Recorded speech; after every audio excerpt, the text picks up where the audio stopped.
Planet Earth. At some point during our short lives, all of us turn inwards and contemplate the nature of the Earth we inhabit. From childhood, we are taught about the Earth, the Sun, the Moon, and space. We learn about our solar system and the planets within it. We learn about the Milky Way and the infinite vastness of space. And we accept these teachings as fact and go about our busy daily lives. One day, I decided I wanted to know more about our world and universe. I wanted to know everything, so I started digging. But straight away, I started to bump into things that made me stop and think, here are a few of those things. Did you know that our spherical Earth is spinning in space at a rate of over 1,000 miles an hour? And that the Earth rotates the Sun at over 67,000 miles per hour, causing us to hurtle through the Milky Way galaxy at over 500,000 miles per hour? And all the while the Milky Way is expanding at the speed of light, zooming at roughly 670 million miles per hour. Mind-dazzling, isn't it? And yet not one single human on Earth can actually feel this motion. We can feel the motion on a roller coaster, a train, we get car sickness, and when we fall our entire body feels a rush, but we feel not one aspect of the Earth's daily journey through the cosmos. That's weird. We've all seen images of Earth from space. In 1972, NASA released the first whole image of Earth, as seen from space.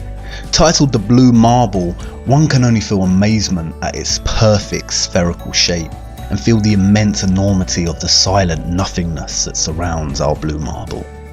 But did you know that the Blue Marble image and every subsequent image of the Earth released by NASA are composite images, developed by computers out of data and finalized in Photoshop? There are no whole images of the Earth as seen from space. Who would have thought? And then there's gravity. Einstein theorized that gravity exists due to the curvature of space that results from a massive object, and it is the force that keeps us all rooted to the Earth. What goes up must come down, and gravity is so strong that it has the power to keep all our oceans strictly bound to the Earth and the power to curve them over our spinning planet.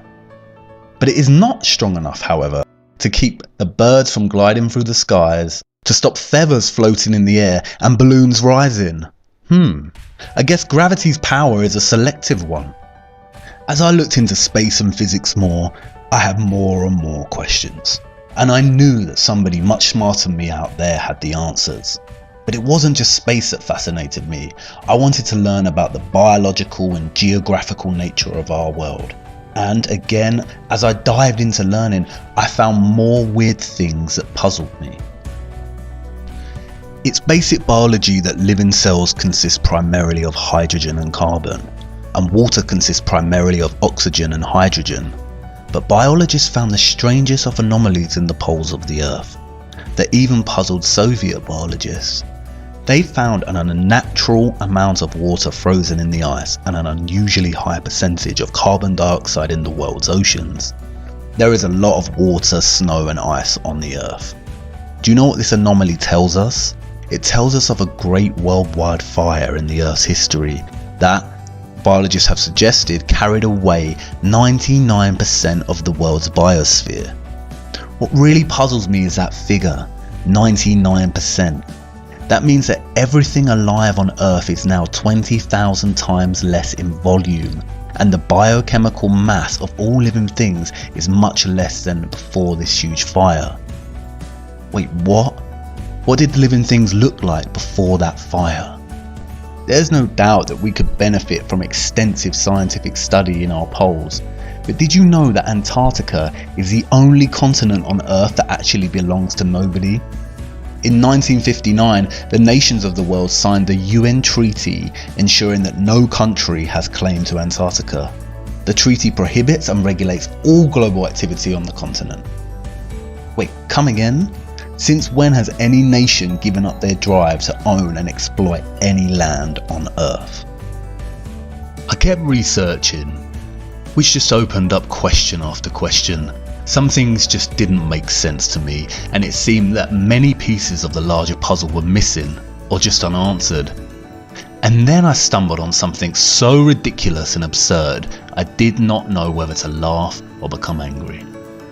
Meet the Flat Earth Society, a group of like-minded individuals that hypothesize that the Earth is not actually a globe in a vast and evolving universe, but a flat and stationary plane.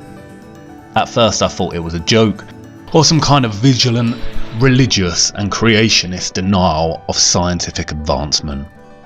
Humanity lived in the dark ages for years, and we finally have objective, progressive science advancing our understanding of this great mystery, and flat earthers think it's okay to promote such anti-scientific theories. Nonetheless, I thought I'd check it out before dismissing it completely. In fact, I just wanted a good laugh and some entertainment to keep boredom at bay. But you see, despite all my skepticism and desire to debunk and ridicule these flat earthers, what I found was nothing short of astonishing. I had finally found something that challenged my scientific understanding of the world, not just with theory, but also strong scientific evidence. I want to share this with you. Come with me, if you will, down this rabbit hole to discover whether our Earth is in fact a flat and stationary plane.